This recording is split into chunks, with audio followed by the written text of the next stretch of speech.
मैंने आपके माध्यम से और भी एक चीज को बोलना चाहता हूँ। पिटीशन जो लग चुकी हैं वो लग चुकी हैं, और उसके साथ में जो लोग नए आना चाहते हैं वो आते रहेंगे, क्लब होती रहेंगी, ये सब होता रहेगा। तीसरी बात, जो टीचर्स है मतलब बहुत सारे लोगों से मिले होंगे, बहुत सारे तरह के लॉयर्स होते हैं, और उसमें जो लॉयर्स जहां से जुड़े होंगे तो कुछ लोग एप्लीकेशन डाल देते हैं, कुछ लोग इम्प्लीमेंट फाइल करेंगे, कुछ लोग एमएफ फाइल करेंगे, ये सब चलता रहेगा। पर जो मास्टर पिटीशन होती है वो गिनी चुनी होंगी। कोर्ट जिसको मतलब पूरी तरीके से कंटेस्ट करेगा, पूरी तरीके से कोर्ट को लिस्ट करेगा, मैटरों में आएंगे तो वो तो सामान्य तरीके से होंगी। कई सारे टीचर हमसे बहुत तरीके से भी बात कर रहे थे कि सर ऐसा ऐसा इश्यूज है और हम लोग फाइनेंशियल क्राइसिस में आ रहे हैं। उसको उदाहरण के स्वरूप में मैं आपको पेश करना चाहता हूं।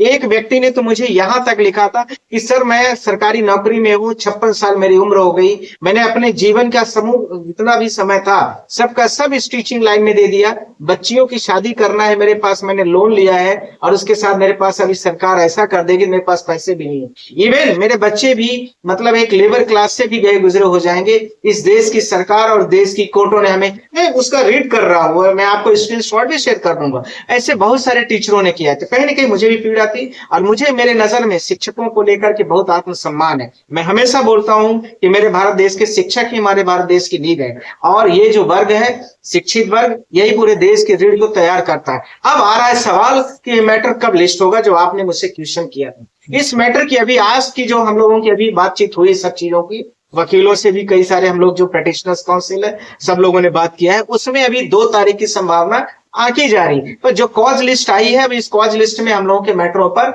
अभी जो बात हुई तो 1 तारीख तक का ही कॉज लिस्ट में ध्यान रखना है। सुप्रीम कोर्ट की 1 तारीख की लिस्ट आ गई, 2 तारीख वाली अभी लिस्ट नहीं आई है, तो ये कहीं ना कहीं पर आज नहीं तो कल या परसों के बीच में आ जाएगी। कल तो शायद महावीर स्वामी की जयंती है, तो कल कोर्ट पूर्णतः बंद है, तो 1-2 दिन के अंदर में ये सब चीजें आ जाएंगी। और मैं टीचरों के साथ में दोबारा कह रहा हूं कि आप लोग बिल्कुल आश्वस्त रहे। मैं पहले भी बोला था, आज भी बोल रहा हूं, आप लोगों के साथ जो अन्याय है वो नहीं होने देंगे। ये हम सब की मोरल पूरी इथिकली पूरा सब आपके सपोर्ट में खड़े हैं, और आपके साथ ना हो ये हम सबका कर्तव्य है। आप लोगों को ये जरूर है कि बार बार मैं बोलता हूं, आप लोगों को भी मल्टीपल पिटीशन के साथ में फाइट करने की जरूरत। ये मत सोचो कि 2-4 पिटीशन आ गई उसके साथ में अब सारे काम हो जाएंगे, ऐसा नहीं। हर स्टेट आए, हर जिले आए, ज्यादा से ज्यादा लोग इसमें आए, उसके साथ में सब आप लोगों को मदद मिलेगी, आप लोगों को फायदा भी मिलेगा। एक महत्वपूर्ण सवाल ये है सर कि जिस तरीके से टेट अनिवार्यता को लेकर के कुछ राज्य सरकारें अपनी जल्दबाजी दिखा रही हैं। अभी हमने जो आपको बताया कि जिस तरीके से सजल देव का मामला था त्रिपुरा सरकार वाला, उसमें हमारे देश का मानव संसाधन विकास मंत्रालय इस बात को मानता है कि इन शिक्षकों के अनुभव महत्वपूर्ण है, और जो आरटीई एक्ट लागू होने से पहले की जिनकी नियुक्ति या विज्ञापन हुआ है शिक्षकों का, उनको टेट के दायरे से बाहर रखा जाएगा। तो एक तरफ सरकारें ये बात कह रही हैं कि वो टेट के दायरे से बाहर हो सकते हैं, उनका अनुभव महत्वपूर्ण है। दूसरी तरफ इन सब लोगों के लिए राज्य सरकारें लगातार व्यवस्था बना रही है कि आप पेपर दीजिए, और अप्रैल से शुरू हो रहा है। जिस प्रकार से भारत देश की राज्य सरकारें बहुतायत तरीके से शिक्षा और सरकारी नौकरियों को बाहर करना चाहती हैं, शिक्षकों को सरकारी नौकरियों से बाहर का रास्ता दिखाना चाहती हैं, उसी प्रकार से जो भारत देश में छोटी नौकरियां हैं, बी ग्रेड वाली, सी ग्रेड वाली, इवन डी ग्रेड वाली भी, उनको तो लगभग मुझे लगता है ये बंद ही कर दी है सरकारों ने। सरकार को इस योजना के आधार पर, इस जजमेंट के आड़े हाथ लेते हुए जिस प्रकार से टीचरों को निकालने की अचूक प्रयास कर रहे हैं, वो सफल नहीं होने पाएंगे। हम समस्त लोग सारे टीचरों के साथ में हैं। दूसरा इसी के साथ में जिस तरीके से आपने जो असम का त्रिपुरा का जो ऑर्डर है, उस ऑर्डर नंबर की डेट और सारे टीचरों के साथ में, मैं अभी इसको रेफर भी करूंगा, आपने मुझे भेजा है तिवारी जी तो काफी बेचारे टीचरों के लिए लड़ते भी रहते हैं। उस ऑर्डर को 5 सितंबर 2013 का ऑर्डर है, उसमें स्पष्ट तरीके से लिखा गया, मैं आप सबके सामने पर स्क्रीन में भी भेज दूंगा, आप लोग स्क्रीन में भी न्यूज वाले लगा लेंगे सब लोग। मैं उसको पॉइंट को तिवारी जी ने जो दिया था उसको मैं रीड भी करता हूँ। Very important essential point for every cases. बहुत सारे पॉइंट है, मैंने बहुत इंपॉर्टेंट एक पॉइंट को पढ़ना चाह रहा हूँ। The national council of the teacher education had notified the minimum qualification for appointment. Minimum qualification जो अपॉइंटमेंट होती है टीचरों को लेकर के, उसकी बात है। Teachers on the 23 August 2010 copy of the enclose, copy लगाई जा रही है। Notified provided the academic qualification, professional qualification. Academic qualification जैसे मान ली मैं 12वीं पास हूँ, ग्रेजुएशन किया हूँ, एकेडमिक हो गई। आप प्रोफेशनल में बीएड डीएड ये जो पीआईटी वगैरह करते हैं, और आज वर्तमान में उसी को टेट का रूप दिया गया है, जिसको सरकार उन सबको बीटीसी बीएड डीएड सबको अलग कर दिया, बोला आपने टेट कर लिया वो पर्याप्त है, और सुप्रीम कोर्ट भी उसी चीज को फॉलो कर रही है। उसकी मैं बात कर, diploma in elementary education B Ed D Ed for appointment of the teachers for class 1 to 5, 1 से लेकर के 5 तक, एंड क्लास 6 to 8, ठीक है, ध्यान रखना है, यानी 1 से लेकर 8वीं तक की लड़ाई चल रही है, बाकी वाले तो जो है बहुत सारी चीजों को करके रखें। Respectively is also made it the mandatory condition to pass teacher eligibility test to be conducted by the appropriate government accordance with the guidelines government of the local authority form of the requirement of the TET if prior to the notified 23 August 2010 का जो order है ये मान्य किया जाएगा। अब last line बोल रहा हूं जो बहुत इंपॉर्टेंट है, सब पर सुपर लीड करने वाली। Therefore for the candidate who have to appointed, therefore फिर से पढ़ रहा, therefore for the candidate who have to appointed based on the advertisement, based on advertisement, यानी जिसके आधार पर आपकी नौकरी दी गई है, जिस नोटिफिकेशन के आधार पर आपको सारी चीजें दिया गया है, उस पर बात कर रहा है। Appointment based advertisement and selection process initial prior 23 August 2010 passing the TET is not required, अर्थात टेट की कोई भी रिक्वायरमेंट नहीं। तो फिर सुप्रीम कोर्ट के जज साहब ने, justice honourable justice Dipankar Datta साहब ने कहीं न कहीं पर मुझे लगता है भूल किया है, या सरकारें उसको बार बार गलत तरीके से इंटरप्रिटेट करके शिक्षकों के ऊपर पर नौबत ला दी। कहीं पर उनको कहती हैं कि आपको इसका प्रमोशन नहीं दिया जाएगा। मेरे पास बहुत सारे साउथ इंडियन लोगों का फोन आया है कि सर मेरी 1 साल 1.5 साल की नौकरी बची है और हमारा अपॉइंटमेंट जो है तो प्रमोशन नहीं हो रहा है, हम रिटायरमेंट के कगार में, हमारी पे स्केल बढ़ जाती, सब जगह रोक लगा। तो या तो सरकारें अपनी व्याख्याओं को गलत तरीके से ले लिया है, या कोर्ट के जजमेंट में कहीं ना कहीं प्योरीफाई करने की जरूरत है, क्योरिफिकेशन करने की जरूरत है, रेक्टिफिकेशन करने की जरूरत है, और डायरेक्शन करने की जरूरत है। तो वो भी तीनों चीजें हैं इसमें। तो यह कहीं ना कहीं सुनियोजित तरीके से राज्य सरकारें मल्टीपल फाइल भी फाइल कर रही है, दूसरा नोटिफिकेशन भी निकाल रही है कि आपको इस डेट के फॉर्म भरे जाएंगे, इस डेट में आपका एग्जामिनेशन होगा, इस डेट पर आपको जो है तो रिजल्ट डिक्लेयर होगा, फिर आप इसके बाद डिसाइड किए जाएंगे कि आप you are eligible for this exam post और नॉट। पर सवाल यह उठता है कि जो 10वीं 12वीं वाले टीचर होंगे, 10वीं 12वीं के जो मेरिट बेस पर टीचिंग कर रहे हैं, उनके साथ क्या क्या है, वो फॉर्म ही नहीं भर पाएंगे।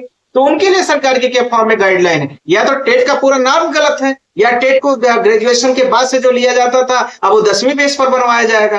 तो ये सारी अनियमितता। तीसरा इसके साथ में मल्टीपल इतने सारे बच्चे एकाएक स्कूलें बंद होगी देश में, एक बड़ी तरह की अफरा तफरी होगी। 1 से लेकर 8वीं तक की जितनी स्कूलें सरकारी हैं, कहीं ना कहीं जब टीचर इनकैपेबल हो जाएंगे और वो टीचर एलिजिबल नहीं रहेंगे, टेट एग्जाम नहीं दे पाएंगे, फॉर्म नहीं भर पाएंगे, तो फिर ये जो कोर्ट का जजमेंट का सीए नंबर है, कोर्ट का, सुप्रीम कोर्ट का, उसमें जिस तरीके से इस पर सारी चीजें लिखी गई हैं, और उसमें यह बोला गया है कि पारा नंबर 216 और 219 के बीच में जो civil appeal number 1385/2025 Anjuman Nishat e Taleem trust versus the state of Maharashtra and others, तो ये तो मतलब रिजर्व के लिए आया हुआ था, पर इसमें सबके लिए लागू कर दिया गया है। तो कहीं ना कहीं पर सरकारें भी इसी जजमेंट को आड़े हाथ लेते हुए अपना काम निकालना चाहती हैं। सरकार की जो टीचरों की नियुक्तियां कम है उसको भी बाइस करना चाहती हैं, नई नियुक्तियां नहीं करना चाहती हैं, इसलिए जिससे भारत देश के इतने सारे युवा जो इंटेलिजेंट है, भारत देश की एजुकेशन इतनी पावर है, इतना मैंडेटरी से इतने अच्छे अच्छे टीचर हैं, उनको बाहर करने का एक रास्ता निकाल रहे हैं। तो वो कहीं ना कहीं गलत है, उसके हम घोर विरोध में हैं। और आप सबको मैंने आश्वस्त पहले भी किया था और स्पीच कर रहा हूं कि आप लोगों की नौकरी नहीं जाने पाएगी। हम सब आप लोगों के लिए खड़े हैं और लड़ेंगे और आप लोगों को न्याय भी दिलाएंगे। सर आप खड़े हैं, आप तो लड़ रहे हैं, प्रश्न अब यहीं से 2 खड़े हो रहे हैं। एक वर्ग है शिक्षकों का जो आंदोलन करने के लिए 4 अप्रैल को राष्ट्रीय राजधानी दिल्ली पहुंच रहा है। दूसरा शिक्षकों का वर्ग है जो अभी भी लगता है कि जो बाकी लोगों के फैसले आएंगे उसमें हम भी गुलगुले खा लेंगे, यानी गुलगुला कोई और बनाए और खाएंगे वो। तो यहाँ पर क्लेरिफिकेशन करने की जरूरत है कि आप लड़ेंगे तो आप कैसे लड़ेंगे जब जिनके लिए लड़ा जाना है वो अगर घर पर बैठे रहेंगे। दूसरी बात है कि जो आंदोलन करने आए हैं उनके लिए भी महत्वपूर्ण बात है। भारत देश की जो शिक्षक हैं उनको मुझे कुछ कहने की जरूरत नहीं, वो सब समझदार है। मुझे लगता है आपने इशारों में कह भी दिया है सबको, और सबको संकेत भी दे दिया है कि सब टीचरों को भी घर से निकल करके इस भारत देश में जो उनकी जात की व्यवस्था है उसकी कानूनी लड़ाई के लिए उनको भी सामने आना चाहिए। दूसरी बात, भारत देश का जो पुराना इतिहास कहता है कि ब्रिटिश गवर्नमेंट भारत देश में 250 साल तक कब्जा करके रखी। ये भारत देश है, यहाँ पर कुछ ही लोग होते हैं जो देश के लिए, संविधान के लिए लड़ते हैं। बाकी लोग तो ज्यादातर वो होते हैं जो पीठ पीछे से तालियां बजाते हैं। आपने अच्छा कर दिया तो तालियां हो गई, नहीं तो अभी जब जजमेंट हो जाएगा, इन्हीं में से बहुत सारे टीचर यह भी कह रहे तो होने ही वाला था, तो कोर्ट ने ऐसा जजमेंट ही दिया था कि उसको अपने आप वापस करना था। अभी भले सारे टीचर ये कह रहे हैं, मैं आपके सामने बोल रहा हूँ, ऑन कैमरा बोल रहा हूँ, जब हो जाएगा तो यही बहुत सारे टीचर उनमें जो मतलब जिनकी आप बातें कर रहे हैं, तो वो यही कह रहे हो तो होने वाला था। वो तो जज को पता नहीं था, क्लरिकल मिस्टेक थी, वो हो गया सब। ये उस सपोर्ट वाले हैं जो सरकार को बचाने की कोशिश करें, कोई भी सरकार हो राज्य की, मेरा इससे कोई लेना देना नहीं कौन सी सरकार कहां है, क्योंकि एजुकेशन का जो मामला तो स्टेट गवर्नमेंट के अंदर में आता है।